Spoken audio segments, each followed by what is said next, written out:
1920-1924. Los hombres de Agua Prieta toman el poder para sentar las bases del México moderno. Se establece un nuevo estilo de hacer política. La revolución se baja del caballo y se vuelve institución intocable hasta nuestros días. Para entonces el país tenía más de 14 millones de habitantes. En el campo, donde residían las 2/3 partes de la población, más de 8 millones de mexicanos vivían de milagro. Se dan los primeros pasos rumbo a la estabilidad. Adolfo de la Huerta, presidente interino, logra que Francisco Villa, el último caudillo popular, deponga las armas. Eliminar azonadas y golpes militares es importante. El nuevo presidente electo, general Álvaro Obregón, ordena licenciar a soldados y oficiales. Surgen nuevos dirigentes: Cárdenas y Mújica en Michoacán, Escudero en Guerrero, Herón Proal y el Movimiento Inquilinario en Veracruz, y Carrillo Puerto y el Partido Socialista del Sureste en Yucatán. Obregón se convierte en el líder indiscutible de la nación. Impulsa la detenida reforma agraria, pero sobre todo, ante la falta de un empresariado emprendedor, desde el gobierno promueve la industrialización con visión de futuro a través de la CROM, y de Morones, un corrupto dirigente sindical, controla el incipiente movimiento obrero. En un vil chantaje, el gobierno norteamericano obliga a Obregón a firmar los tratados de Bucareli. A cambio, México recibe el reconocimiento del gobierno norteamericano y la promesa de un mejor trato en la negociación de la cuantiosa deuda externa. Por José Vasconcelos emprende la alfabetización popular. El proyecto universitario crece. Se funda la Secretaría de Educación Pública. Los misioneros culturales parten a los poblados más lejanos a unirse a los campesinos. Se educa a todos por igual, niños y adultos, mujeres y hombres. Se trata de una verdadera revolución cultural que el Estado apoya con grandes recursos. Al amparo de la nueva política educativa, surge el muralismo. En grandes festivales se revalora la cultura de los pueblos indios.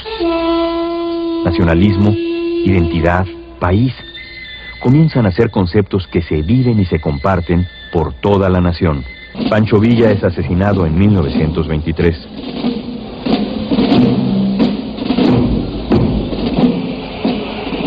La última asonada militar. De la Huerta se subleva, en desacuerdo con Obregón, por la sucesión presidencial.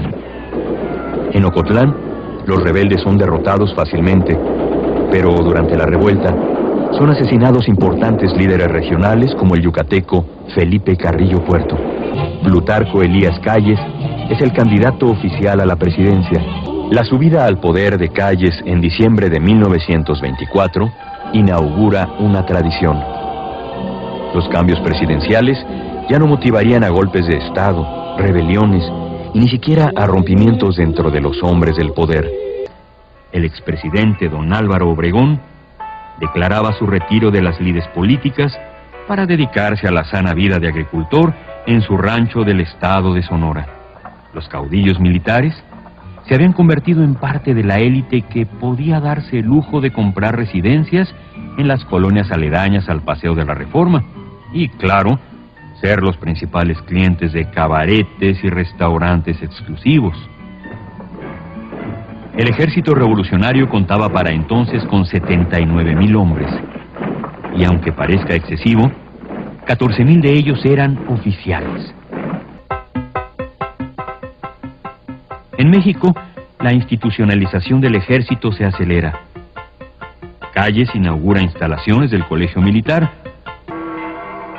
Ante una ley que limitaba las actividades de los sacerdotes para llevar a cabo los oficios religiosos y el asesinato de varios católicos a manos de los golpeadores de la CROM, el conflicto estalla en 1926. 3 largos años de lucha se iniciaban, sorprendiendo a Calles y a los jerarcas católicos. La negativa de las empresas petroleras a someterse a los dictados de la Constitución y a las disposiciones del nuevo gobierno son la causa de otro gran conflicto.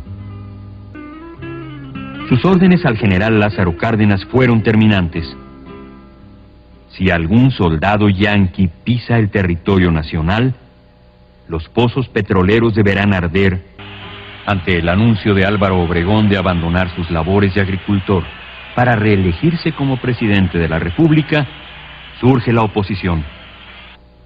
José Vasconcelos, exsecretario de Educación Pública y creador del proyecto educativo de la Revolución, lanza su candidatura contra el candidato oficial.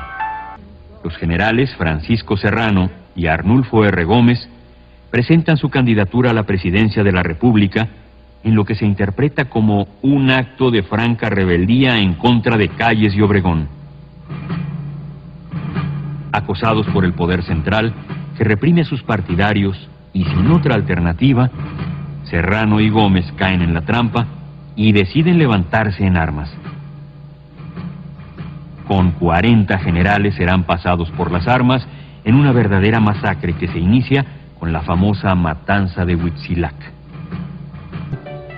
Un dibujante y militante religioso, José León Toral, asesina a Obregón durante una comida con sus partidarios en un restaurante de San Ángel. Luego que el victimario se declara como un defensor de la fe, es fusilado, llevándose consigo la verdad del crimen. Emilio Portes Gil, presidente interino, toma el lugar de Obregón. Calles, así, entrega la presidencia, pero no el poder. Hay paz con los obispos. Hay paz con los Estados Unidos. Y, aunque sea la de los sepulcros, hay paz con los caudillos revolucionarios. La labor de Calles será desde ese momento la de construir una organización política, un partido que permita que las disputas se ventilen dentro del partido y en forma civilizada.